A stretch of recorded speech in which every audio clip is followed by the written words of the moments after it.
Welcome, I'm Denise Graves, and you're watching Opera America's Oral History Project.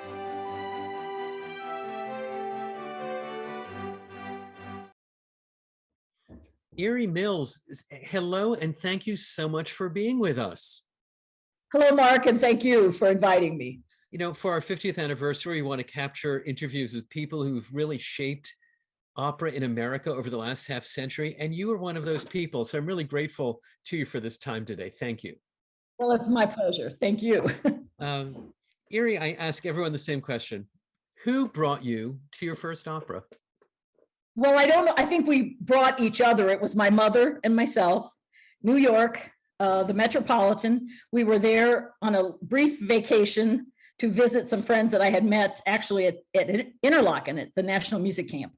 And we were staying downtown, and we just went to the Met, and it was Simone Boccanegra. And I think we slept through almost half of it because we were just so tired from touring and all that, but we wanted to go. And I do remember that it was Cornell McNeil and Paul Pasca, and the costumes were absolutely beautiful. And I really hadn't at that point thought about opera. I had been doing a lot of musical theater in community theater in junior high and high school, but opera wasn't really on my radar at that point, but it was very special. I mean, I remember it, so it these days remembering is a really good thing. So yeah, that was it. It's funny, Erie, that you say that, because given your incredible skill as a performer, and you know I'm a great admirer, given your great skill as a performer, I was wondering if you had done musicals, musical theater when you were a kid in high school, sort of getting that sense of the stage as a youngster. Well, I kind of credit that to why I usually feel very comfortable on the stage, because I did it from such an early age. I was taking voice lessons and dancing lessons and piano. I mean, my mother was a woman of the Depression. My parents both were, and she just wanted for her only child everything she had not had. That included piano lessons, playing an instrument, knowing how to set a table, everything. And being involved in all the arts, so we would go over to St. Louis to the Bach Christmas show. And at that point, there was no opera in St. Louis, but the symphony, we went to the symphony. I saw Leonard Slatkin as an assistant conductor to Walter Susskind. I mean, so it was, and we ushered at the American Theater and for plays.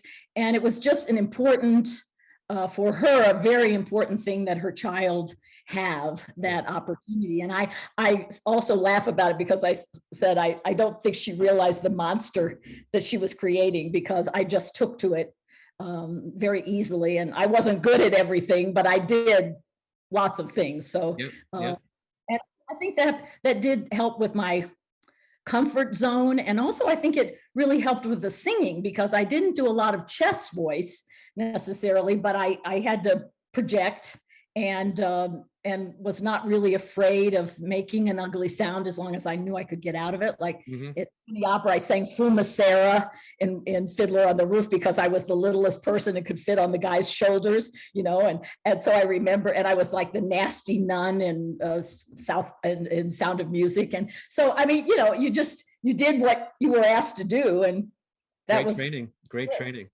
Because you're from Illinois. Granite City, Illinois, which is right across the river from St. Louis, Missouri. Okay. Yeah. So when you were at the Met for that Simone Boccanegra, were you in high school at the time? I think I had just gotten into high school. Yeah. Okay. So early on. Yeah, sophomore year, something like that. It was the summer, I think, or no, it couldn't have been the summer because the Met was there. But I think maybe it was over Thanksgiving. Yeah. Because wanted to go to New York, and I don't think I'd ever been, so we were trying to do all kinds of things. Sure. I had been. I lied. My dad had driven us I auditioned for Ted Mack. Wow. As a little kid. Of course, I didn't make it, but I mean, I did audition, and Dad drove us to New York, and we went up in the Statue of Liberty and all that stuff. So, Ted Mack and the Amateur Hour. Going back. I haven't thought about that in a long time. People go, what? Ted Mack? Who? Yeah, but no, I auditioned in New York and didn't make it, but we were there and we toured all over, and it was a lot of fun. Yeah. Yeah, it's sort of an early version of, Who's Got Talent, Ted Mack and the Right, Amateur Hour. exactly. So, there you are, a person comfortable on stage with talent. When did you begin to discover that opera thing in you, both as a talent and as an ability that you had? Well, I think it came to me in college because I went to the College of Worcester in Worcester, Ohio, studied with a fabulous teacher, Carl Trump, but he was a technician, and we did mostly art song, choral music. I think I knew maybe 3 arias when I left undergraduate. So, but he just wanted it to be technically secure. I mean, tune, breast support, everything. I mean, he was just a stickler for that kind of thing. And it was good because he had students between 18 and 21, so that by the time you got to graduate school, you basically had a very good technique started. So, but I think I thought at first I wanted to be the next Ellie Omling, because we did so much art song and all that. But then finally we went to the Met on tour and in Cleveland. And I had a car then, and I took a carload of people up with me, and and I had worked with Roberta Peters at Muni Opera, and I had a photo album for her, and she was singing Zerlina in the Don Giovanni. And so I wanted to go backstage, and I just said to everybody, just follow me, we'll get backstage somehow. I didn't know how. But I realized in seeing all that opera that year, I think we went up 4 times that week, that this was what I was kind of meant to do, because I'd had good singing training, I'd had good acting training, I'd had dance. And I thought, because some of the people weren't very comfortable on the stage and that tour, and there were big barns, and we watched everything with the binoculars, and one guy got caught up going up the stairs, and it was his turn to sing, and so he kind of had to do a turnaround thing, like this. And I thought, oh dear, that can't be right, and I thought, I think I could do this, I think I could do. So I went back to school the next week, and I said to Mr. Trump, I said, I think this opera thing might be good for me. What do you think? And he just kind of smiled, because I think he knew all along that was the direction I would probably be going. And so we talked about graduate schools, and that led to University of Illinois, where, it was just with David Lloyd and John Wussman and my teacher, Grace Wilson. It was just, the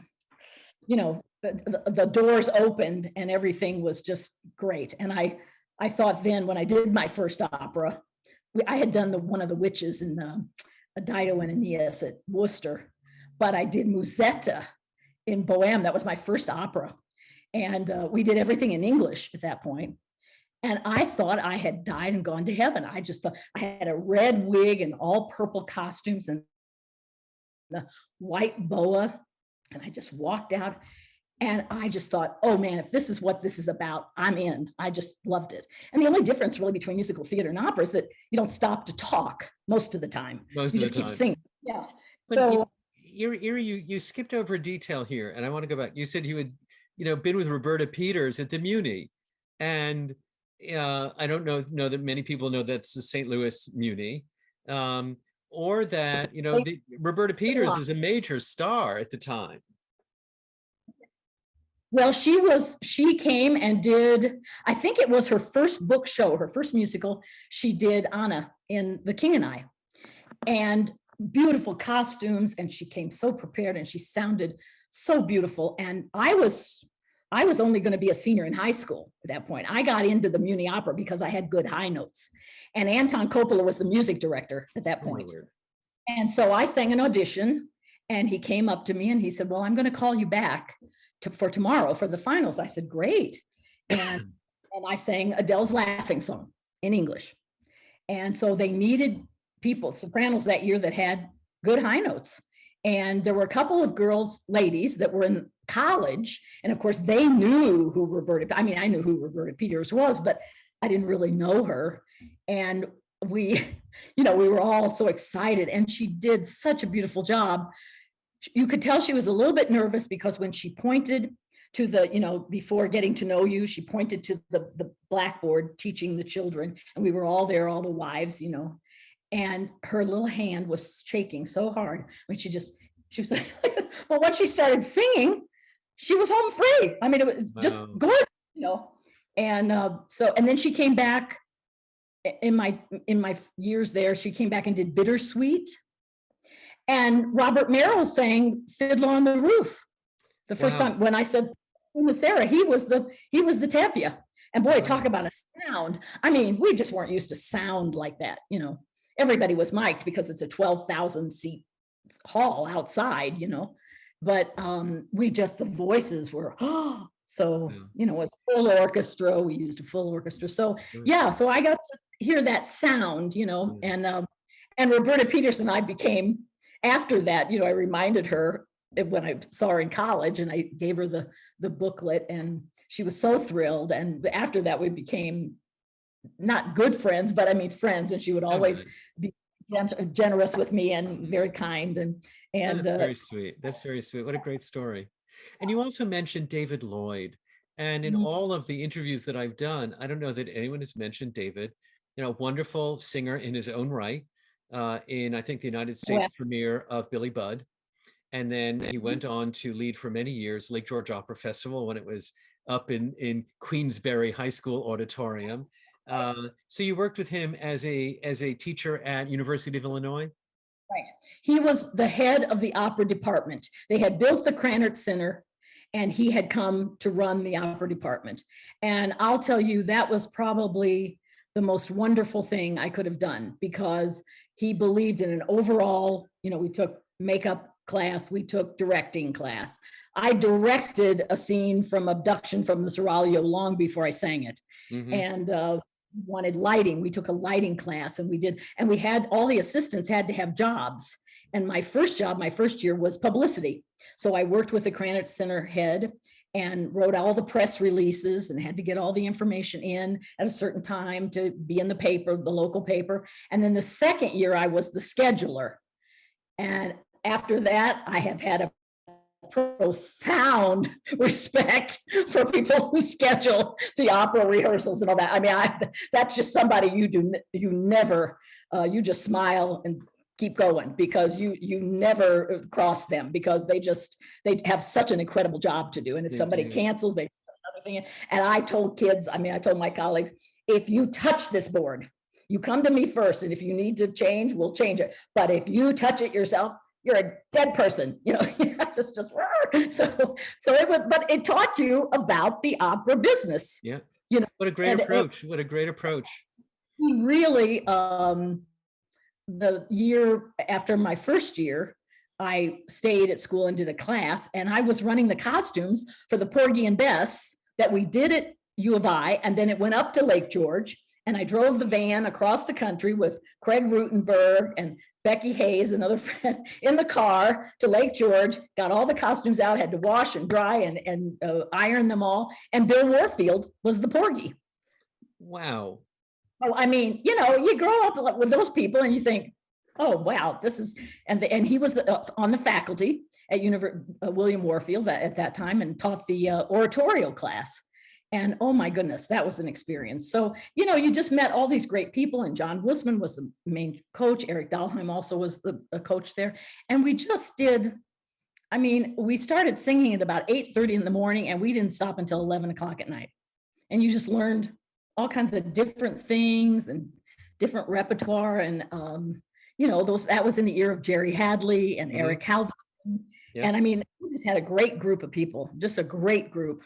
And it was really, really fantastic training those 2 years. Craig was on the staff, on the coaching staff. He had an assistantship that year. So, I mean, you know, we just had really great people to work with. Even the students were great people, you know, so it was really an interesting time, those 2 years. Wow.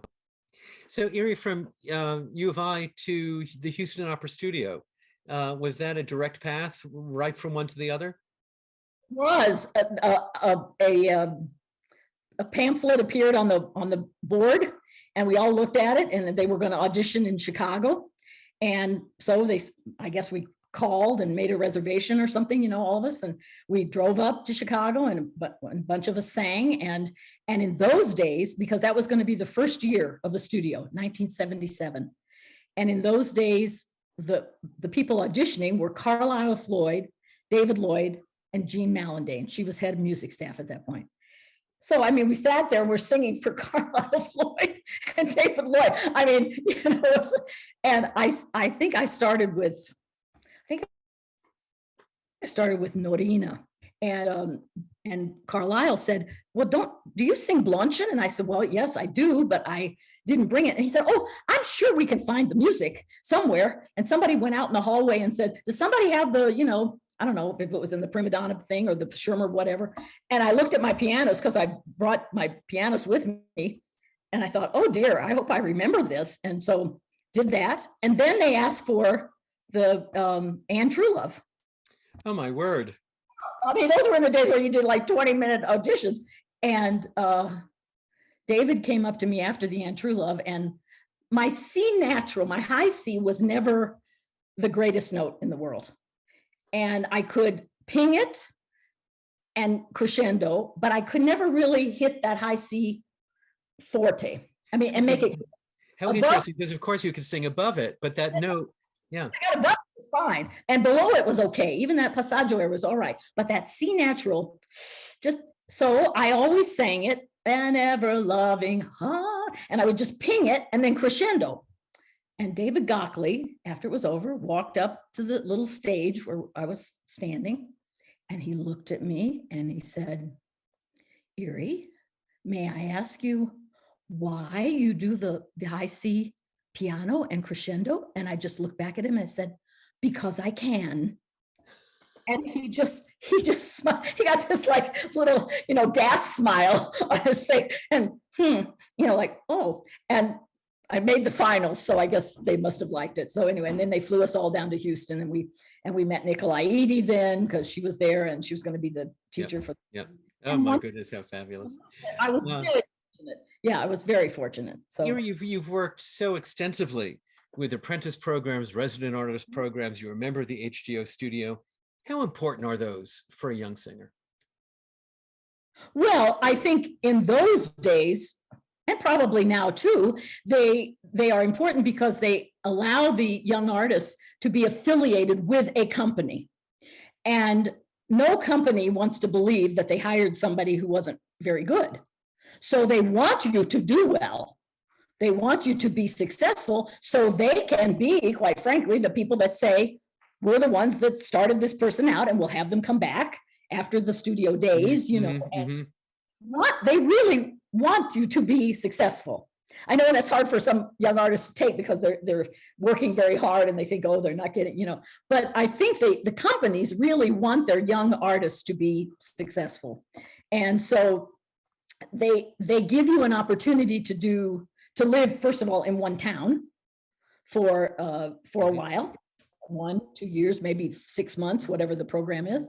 And you get to know the family of that company. You can coach probably as much as they have time and you have time to do. You're doing your small parts, you're doing your covers. Hopefully you're doing bigger parts the next year, and then the next year and the next year. So I think it allows you to, in America, where everybody is going off, it's stagione, it's not in repertoire really, the operas, and except some of the summer festivals, but it allows you to become a family, not travel, except the 10 minutes, 15 minutes it takes you to get to wherever you're going. And I think they're trying to be very positive. Mm-hmm. That means you have to listen to what they have to say and filter that and see if that's really, between your teacher, your coach, the general director, the music director, the artistic director, you have to pay attention. And you may not like what they have to say, but you do have to listen and then filter and see what happens. And of course, the voice grows, so a baby bass or a baby dramatic soprano won't be in that spot for several years, where a soubrette is like out of the gate. We're doing our things right away, and the lyric. So, people have to be patient or not, but also you have to hone your craft. You have to sing in tune, whether you're a dramatic soprano or a coloratura soprano. You do. That's it. So, and you have to support, and you have to you have to study languages, and you have to learn about legato lines. So, I mean, you can be doing things even before your voice is really perhaps in the place where it's going to be, Yeah. And I was very fortunate that I was a soubrette, a coloratura soprano, and I love comedy. So I didn't ever, as much as I would want to have sung Violetta or Tosca, I mean, ain't gonna happen. That's just not gonna happen. So, and that was fine with me. I mean, I sang a lot of really great repertoire. So, including some, Lucia and other really, juicy roles, but we'll come back to that in a second. This all lines up, of course, for your incredible, debut at City Opera, which was I was there because I was working at City Opera at the time, and I remember it. We'll come to that in a moment. Were you an apprentice at Santa Fe Opera?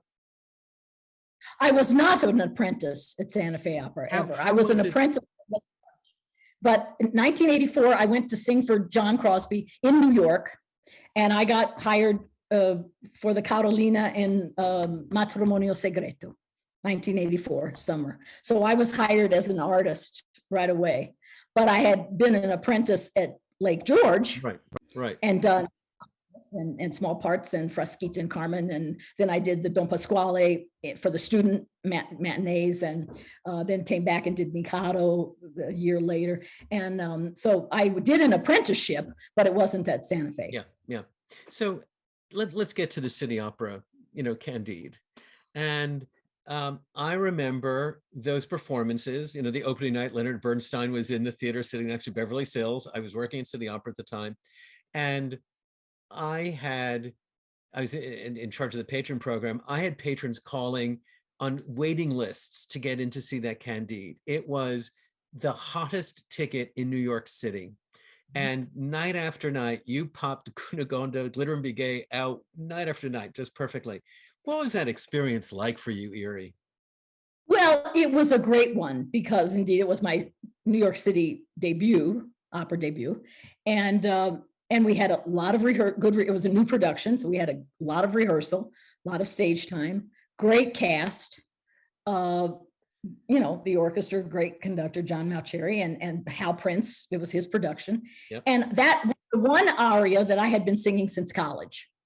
So I felt very comfortable. I had to go down to the theater where one of the Hal Prince shows was, I had to audition for him, and the pianist was way underneath. I think George Darden played, and the piano was way underneath the stage, and I was on the stage.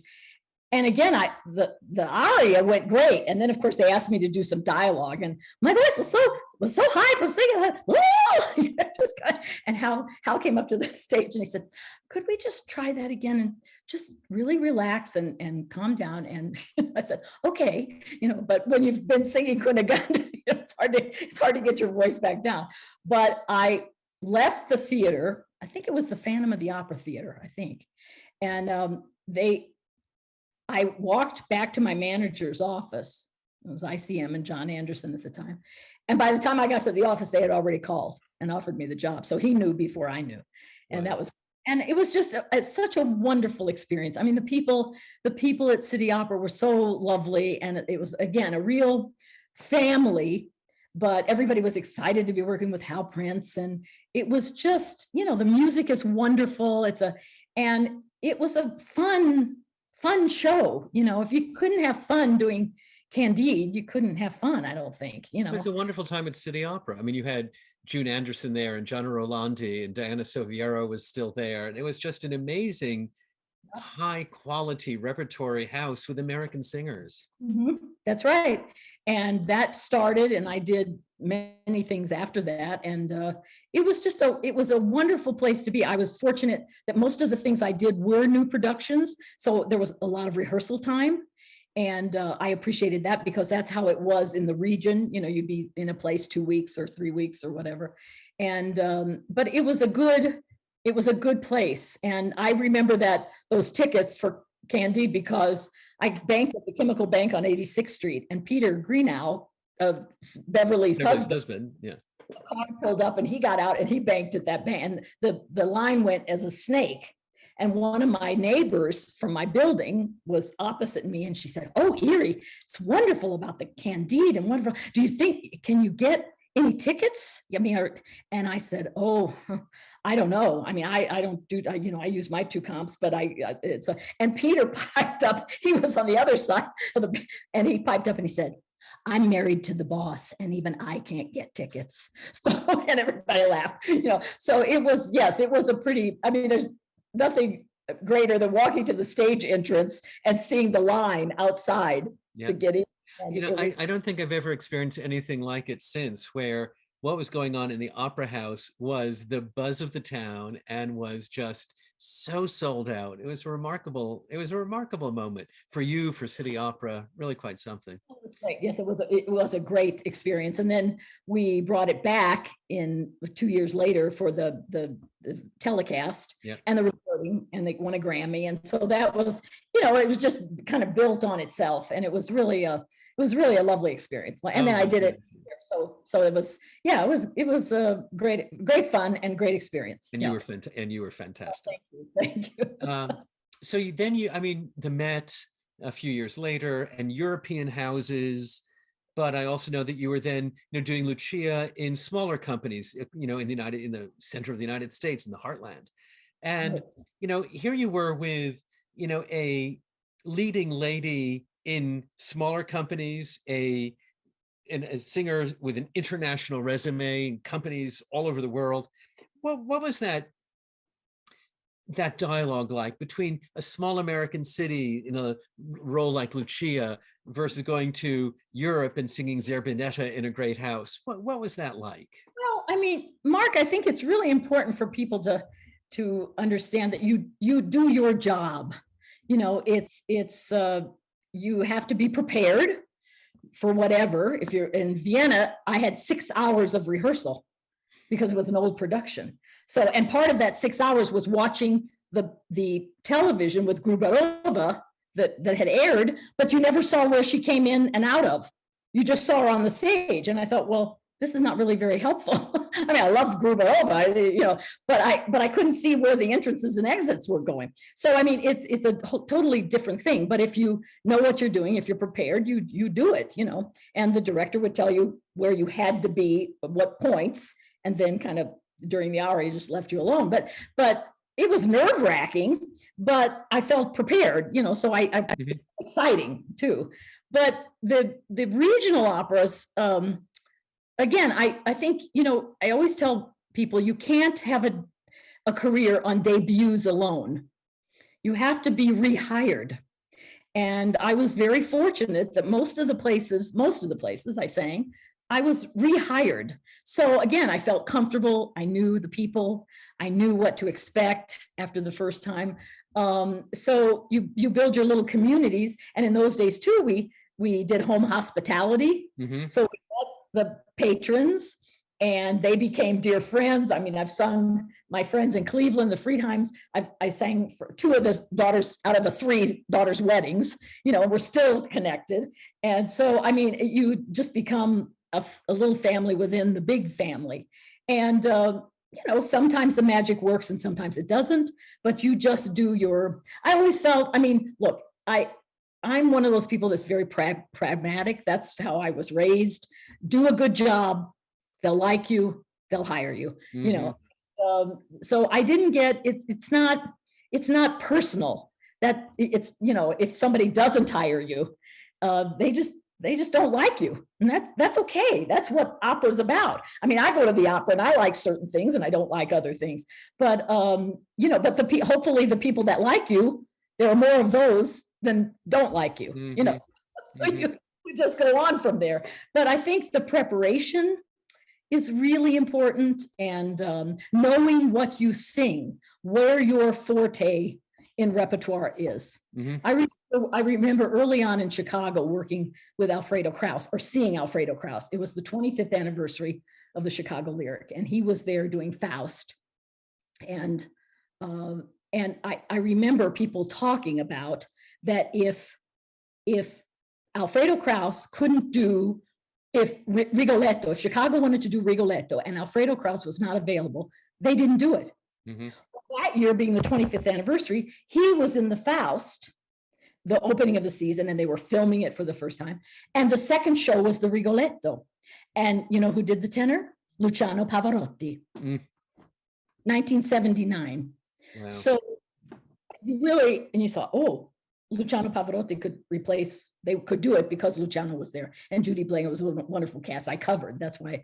And Shai conducted. I mean, it was, you know, those were the days. I mean, I hate to sound like an old fuddy-duddy, but I mean, those were really, and Those people were the days. But, you know, would say 20 years before that were the days too, you know, so it's, sure. But what you say about Alfredo Kraus is so true, that he knew the repertoire that suited him, and that's what he sang magnificently. And, right. you know, he played to his strengths for a remarkably long career. That's exactly right. And he, I got to do a Hoffman with him in Dallas. And we figured, I was asking my friend, I think it was in the 90s, early 90s, 90, maybe it was 90. And he was coming from Chicago, where he was doing Lucia with June Anderson and Serban, a crazy production by Andre Serban. He said, you know, he wanted me to be up on these pieces that floated and all that. And he said, I stay on the floor. And so he just stayed on the floor and she did all the, you know, but people were saying, oh, you know, he might not jump on the bar scene in Hoffman. He may not feel like jumping around. And boy, he got to Dallas. He was jumping around like a 20-year-old. And it was great. And the sound was so magnificent, you know. And the musicianship, just the musicianship. Man, and so you think, gosh, if I could do 5 roles and do them 5-6 roles and do them really great and be the one that they want when they do that opera, they pick you, you know, whatever. I thought, oh, that would be fantastic. Wouldn't that be fantastic? Now everybody tries to do everything once. And why? And we're getting into more new music too, so that's good. And people don't know the pieces. You might be creating a role, you know. You can't create a Donizetti or Bellini. It's already been created, you know. Well, so we'll talk about that too in a minute. But I wanted to note here that in the middle of all of this, you married into an incredible opera family. And it was like marrying into the house of Kennedy in politics. You married into the Rossini family. And, you know, was that nerve-wracking to have all of these incredible musicians around you, or was it really supportive, or probably both? But how was it marrying into the Rossini family? Well, actually, it was great because I love my husband very much, and that's how we met at City Opera. I was doing Daughter of the Regiment with his brother. Okay. Their mother passed away, and so Tom came from California to New York, and that's how I met him. I was going then to San Francisco to sing Oscar in the fall, and so we started dating then. And then I did another Daughter of the Regiment with Joe in Washington, and that's when we got engaged. So, yeah. So I mean, but the first Rossini I ever knew was Nicola, because he conducted in Houston. I did the Shepherd Boy in Tosca when he conducted the Tosca. Oh my word. So yeah, so I mean, yeah, it's great. I mean, I think if you really want to know the truth, the funny thing about it wasn't that I was a singer, but that I wasn't Catholic. And Tom's grandmother, Mamet, who was very active in opera, and she went around to all the opera companies. One of her friends asked her, but you know, she said, the man said, but she's not Catholic.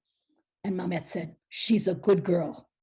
So it was okay then, you know, so it was all right. It worked out just fine, and we had a good time. But oh my goodness, so different from my family. I mean, Sundays, big dinners, festas, you know, I mean, 20 people would be there. And Tom grew up with people from the Met and sat on Maria Callas's lap. And I mean, you know, went to his first opera at 5, you know, so I mean, it was just, and it happened to be Wagner. I think it was Parsifal of all things, but he and his brother, you know, just went to the opera all the time. So, but he knew better than to go into music. So he went in. No, it just must be, you know, those family dinners talking about music must be fabulous. where you have lunch and breakfast or something, you start at breakfast talking about what you're going to have for dinner. Well, I believe you are Italian by association. That's right. Well, I like to think so. So repertoire.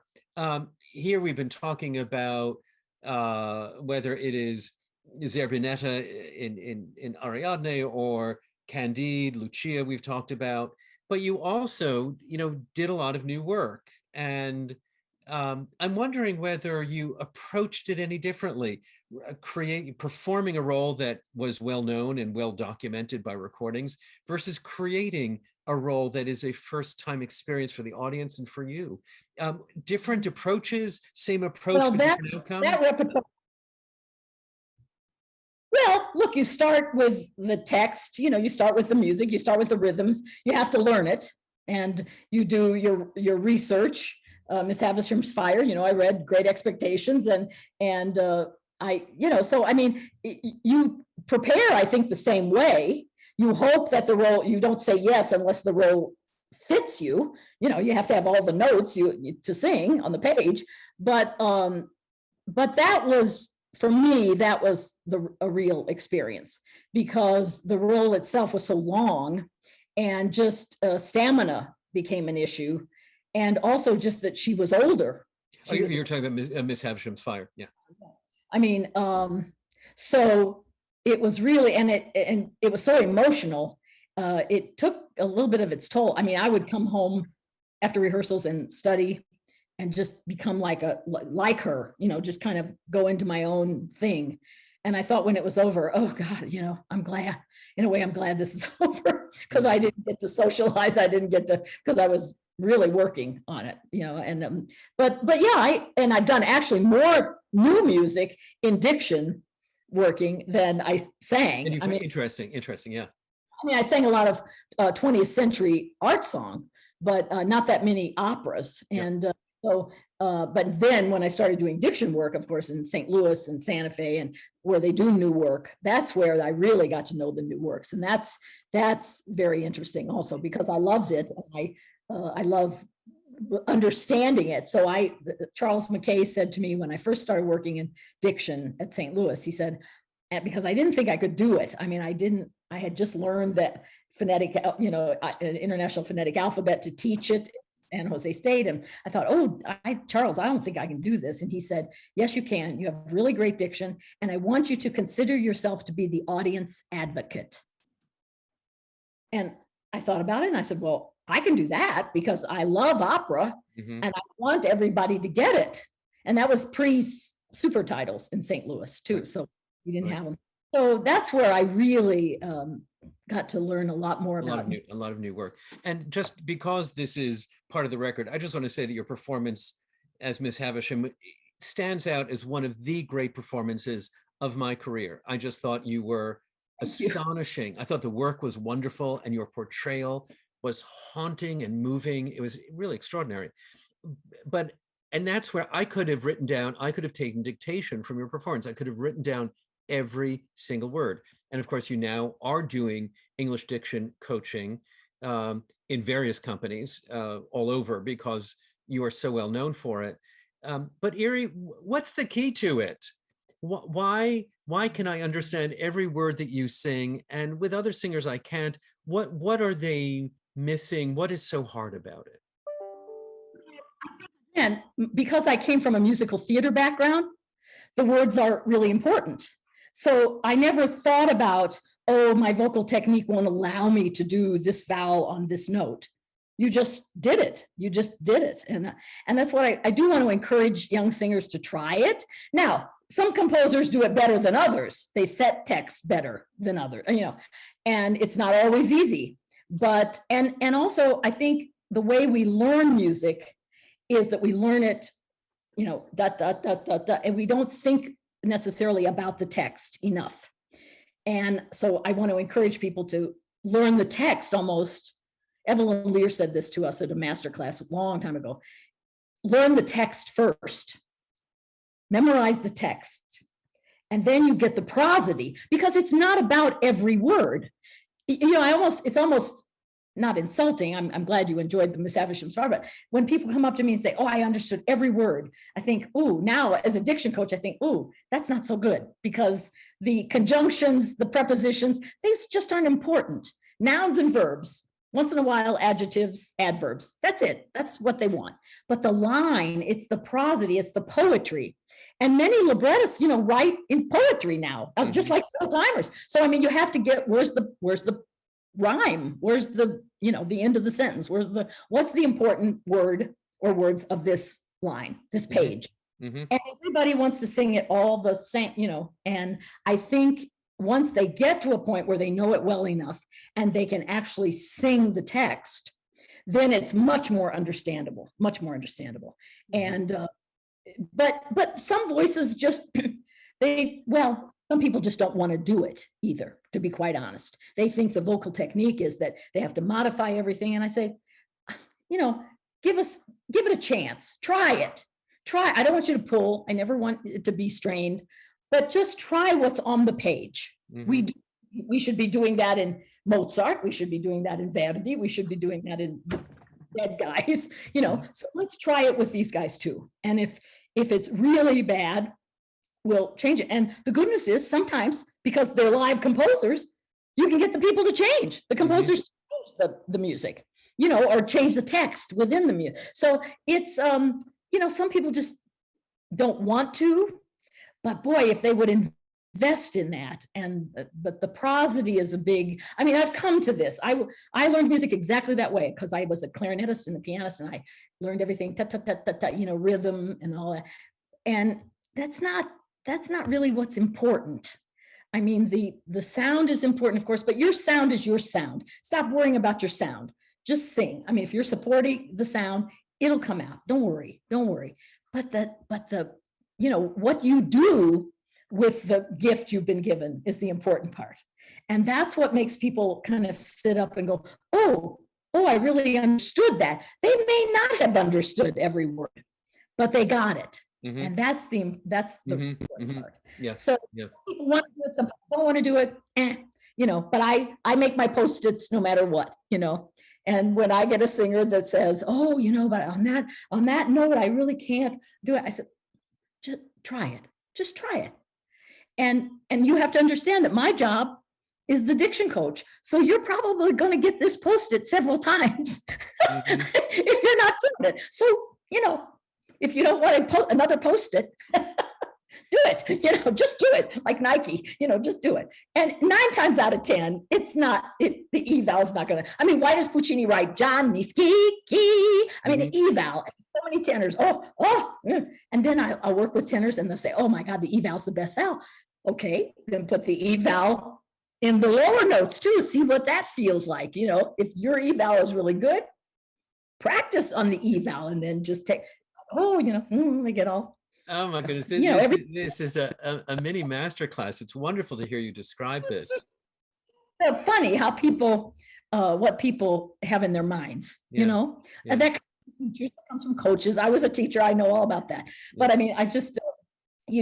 finally, the voice you are given is the voice you have.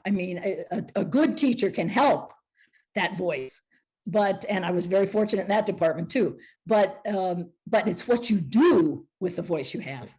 That's your business. That's where you shine. So Erie, how about recital work and concert work as a part of your career? An enriching addition to your life as an artist? Oh yes, I think so. Yeah, because the art songs are mini operas, mini scenes. And I just grew up in college with a lot of art songs. And I loved singing in English. So I went kind of in that direction too. I always did an English set and an American set usually. And I think it's important for people to sing in their native language. And the idea of a recital is it's just you. You can hide behind a lot of things in the opera, the character, the costume, the lighting, the set, the staging, the orchestra plays too loud. That's not your fault. You can, but in an art song recital, it's you and only you with the pianist, and you rehearse in the course. And it's just it's the hard work I think I've ever done singing wise, but it's also the most rewarding because you get to the end and you think, gosh, that went well, or that didn't go well, and next time we'll fix that, or what, maybe I should drop that song, that's not really good, and there's such a wealth of repertoire. I mean, oh my goodness, so I think it's important to do it. I'm sorry that the recital scene is not as good as it once was. Again, people, the audiences don't want to sit there reading a translation all night long, and I get that. But I think it's really good for the young students to continue to do art song. I think it's important because it's how you develop the voice, and singing, big arias as an undergraduate, or even, 18, 19 is, it's not, I don't think it's the way to go necessarily. Erie, did you have a role model as a singer? Were there a couple of role models, whether they knew it or not? Were there people you thought about as, I want to do that way, I want to be like that artist? Well, when I finally did start singing opera, I mean, Gruborova was my go-to person. Great singer. Well, I just knew that if she had sung it, that I could probably sing it. That's what I thought, because I listened to a lot of recordings. And when I was asked to do Die Schweigsame Frau in Santa Fe, who'd heard of Die Schweigsame Frau back then, 87. And, but she had a recording. So I said, let me listen. And she, and I thought, well, then I can do that, and I just love the way she did things. But there are so many, I mean, I had role models for my repertoire, but I also had role models for just beautiful singing. And it didn't have to be a soprano, really. I just, there were so many people. I mean, a Bergonzi, when you sing with Bergonzi, I mean, it's just, you're standing there as Oscar thinking, oh, this is heaven. It's just heaven, and it's consistent. There is a level below which he never fell. And you think, I want to be like that. I want to be like that, So it doesn't have to be the voice type, but, and just wonderful people, Frederica is such a wonderful person. She's so positive, and she sang so beautifully, and we sang together. I got to sing with her a couple of times, and the way she sang and how she moved people. And then she was so nice. Oh, people would always say to me, Frederica von Stade is the nicest person on earth. And then I met her, and she was the nicest person on earth. It's just like, oh, really? She's so, and I'm kind of in touch with her periodically in California, and she's just so consistently beautiful. Yeah, she's a beautiful. So true. It's so true. So then, the university, you were part of, the academy for 10 years teaching, and how did you enjoy that? Well, I did enjoy it. It was, again, hard work, because I really hadn't taught individuals. I'd done a lot of master classes by that point. But I mean, the reason I went into academia was because I saw a very bad production, dress rehearsal, of course, so you have to consider that, of Le Nozze di Figaro, which happens to be my favorite opera. And I thought, these people all of them had great voices, and most of them weren't singing well. And I thought, this wouldn't fly with my teacher. I mean, it just wouldn't fly with anybody I knew. So I was on the BART, and I called Tom, I said, I'm on the BART coming home. And I said, I've got to get a teaching job. I've just got to get and he said, you always said you never wanted to teach. I said, I know, but I've got a lot of information from really great people, and I want to get that out. So I've got to look. And my career was, I mean, when you're a 45-year-old soubrette, I mean, there's always some 23-year-old like I was who can take your, and that was as hard as that was to take. I mean, I knew it was going to happen. So, but I thought this would be my time to try to pass on some of the information. And it just so happened that at San Jose State, there was which is, 20 miles down the road from me, a position open. So I took it, and it was hard. because not all the singers were very good, but they were all willing, and they were forced to think about things that they hadn't thought before. And, you know, a wrong note in a Mozart song. I remember the first time I said to a student, you know, this is not about you. And she looked, and I said, but it's not about me either. It's about Mr. Mozart, and he's going to be around a heck of a lot longer than either of us. So do what he wrote on the page. You want to sing other notes? Go write your own song. Fine, go write a song. Great. But don't think that you're singing this song, because this song's already taken. So, you know, and once people kind of get that, then, oh, well, gosh, what, you know, I got to figure out how to sing the right notes. You know, and it's still kind of happening. but I mean, it's you know, once you get people thinking about that, learn it right the first time. Don't hurry and try to do things you can't do. Learn it correctly the first time, and then you don't have to change anything. Then you don't have to fix mistakes, which takes longer to do. So, you know, and you're going to get some conductor who's going to want it a little bit different, or a stage director. You got to be flexible. You can't just walk in and say, this is the way I do it, because that won't work. I mean, sometimes you can, but not right away. And so, you know, you have to be flexible, but you have to be prepared. You have to know what you're doing. And it was hard work, but I had great colleagues, and it was fun. It was a fun time, but it was tiring. And I realized that was the time I realized I was not a multitasker. I could sing, I could teach. I really couldn't do both.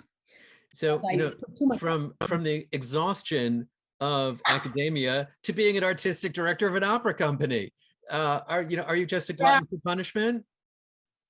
I am. I'm a glutton for punishment. I think what's been so interesting, and I really am blessed, I do want to say this, even on the worst, hardest day of anything, to be able to have, I equate it to being a tree with many branches. And I did the singing. I loved that. I did the teaching. I love that. I continue to teach, you know, periodically. And then the diction part, I love that. I love going places and helping young singers sing in English. And then this artistic director thing. I mean, that's well, you know, dealing with board of directors. Interesting, you know, because I never had to do that before. It's not that it's not out of the norm. It's just I personally never had to do that. I dealt with a director, conductor, you know, few people, but it's different, you know, and you want what's best for the community. You want it to be as high a quality as it can be for the money that you can spend. And so it's been very interesting, very interesting. So, and the company just celebrated 30 years in business, and they're still going. And it's a blessing for the community, really. And we just try to give them the best product that we can, you know. So what's amazing is from David Lloyd on, you've had this 360-degree relationship with opera, you know, having run the scheduling and the costumes back in college, then to being a star singer, to being a teacher for 10 years at a university, to being an artistic director of an opera company. And you just keep exploring opera from every perspective. Well, I do love the medium. I love it. I mean, when I came to it, it was the greatest thing in the world, I thought, because this is the one art form that just has it all. That's why it's so difficult to produce and expensive. And people need to realize that's why it is what it is. But it is also, when it's glorious, it is the most, well, you know, it's just for the audience, it can be one of the most fantastic experiences ever. And I love getting those goosebumps. I love it when somebody sings something, or the orchestra, and it's going, you know, and you get, somebody hits a note and it just goes up your arm, you know, like that. And you think, oh, that was good. That was so good. I love that, you know, do that again. So, I mean, and that happens, you know, it happens frequently, not probably as frequently as good, but it does happen. And and it's a visceral reaction. And I know opera. So I'm looking around at my audience, you know, thinking, gee, I wonder if they got that. And you know what? They did. They do. They Mhm. do. They don't know what it is exactly, but they do get it. So I'm grateful. Erie, my last question. You've got to be asked for advice all the time. Such a multifaceted career, such success in the various facets of your career. What's at the heart of the Erie Mills advice to the rising artist? Oh my. Well, I don't get asked that much, but when I do, especially in my repertoire, I mean, I think what's really important is that people know who they are and who their voice, what their voice can do. I find these days that most singers are singing at least a bump up, maybe two, trying to be something that they're not. And I mean, one of my lines is, you love that role, but that role may not love you. And you have to have a really good career, you have to find the roles that really love you and that you sing. That doesn't make them easy, but you know that those are your roles. Now, that doesn't mean that 20 years down the road, you don't sing other things. You don't move to a different, but you allow it to happen. You don't, you know, I mean, as I said, I love Traviata, I love Tosca. Ain't gonna happen, you know, I mean, just, you know, and I knew that. So I didn't pursue that. And I think it's like trying to put a round peg in a square hole. You know, you will sing better in the repertoire that fits you. And it happens countless times. I mean, people will sing a rep and you suggest something else and they come back and it's like, wow, that's a different, it's almost like a different voice. And you think, yeah, that's it. That's your voice. And so I think of that, after coaches, you know, plus the spaces, you know, especially with COVID now too, we were all singing, you know, kind of performing on Zoom. Who knew what the voice really sounded like in a way? And then these small rooms and universities. And so you have to, yeah, it's, and don't listen to yourself. The audience listens. I listen. You feel. You go by the feel. That way you will always sing it the same way. You will be consistent. And consistency is what being a professional at anything is all about. And that's the important. You can't, there is a level below which you cannot fall and be a professional. You know, you just can't.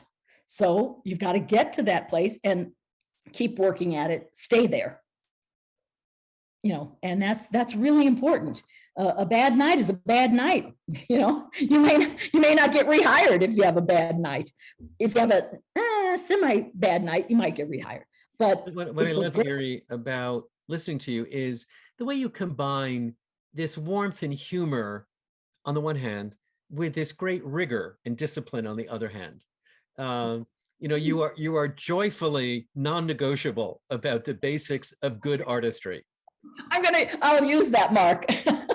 Joyfully non-negotiable. Joyfully non-negotiable. Yes, yeah. Because that's part of where I come from, and that's how I was raised, and that's how you know, the teachers, they were strict, and they just would not take no for an answer. And so you wanted to see that. You knew that they knew more than you, so I knew this is what I have to do. And my father was not all that pleased that when I went to college, I was going to be a voice major, because he didn't go to college and he wanted math and science. And, you know, he wanted me to be able to graduate from college and earn a living. And always in the back of my head was, I got to make him proud, because I got, you know, this music thing was not what he was cracked up to be. But, you know, it's just what I love to do. You have to love what you do, and you can, but you also have to know what you can do. That's important. And just because you feel something, you know, Carl Trump said to me years ago, I don't care what you're thinking about. I care what it sounds like. And he said, we've got work to do. I thought, oh, it was before my senior recital. And I thought, oh, I thought I did that pretty well, but no. Anyway, luckily we had 3 weeks to fix some things. So, I mean, you know, it's always working. It's, you know, working, you know, keeping it going, being better. I mean, you put the restraints on yourself, you know, and listening to what people have to say. I mean, we're not saying these things to badger you or to make you feel bad. We're saying these things to make you better. And we know from where we come from that this is what works. Yeah. So, and it's not that you can't, you know, many singers we have different niches now, which is great. The new music, the Baroque music, and that's great. That wasn't around necessarily when I was, you know, you had to sing opera and that was it pretty much. But now there's all these venues and that's great. That's wonderful. I think that's exciting, but you have to know who you are, you know? Yeah. I mean, I tell people all the time, if you don't like to travel, if you hate the fact that you have to pack a suitcase, I don't know that you're going to be able to do this. You have to get used to it. Okay. I plan 2 days ahead of time. I know, yeah, and then I feel better. And, you know, but if you really hate being away, you know, that's not going to work. Yeah. So lots of things, but I think people can do it, but they just have to be very mindful of what their instrument can do well. Yeah. Yeah. And it's not about you personally. I mean, sometimes, but again, I was lucky. I love doing the comedies. I love making people laugh. You know, that was good. So that's what I got to sing a lot. No, and we're so lucky for it. You know, so that's fine.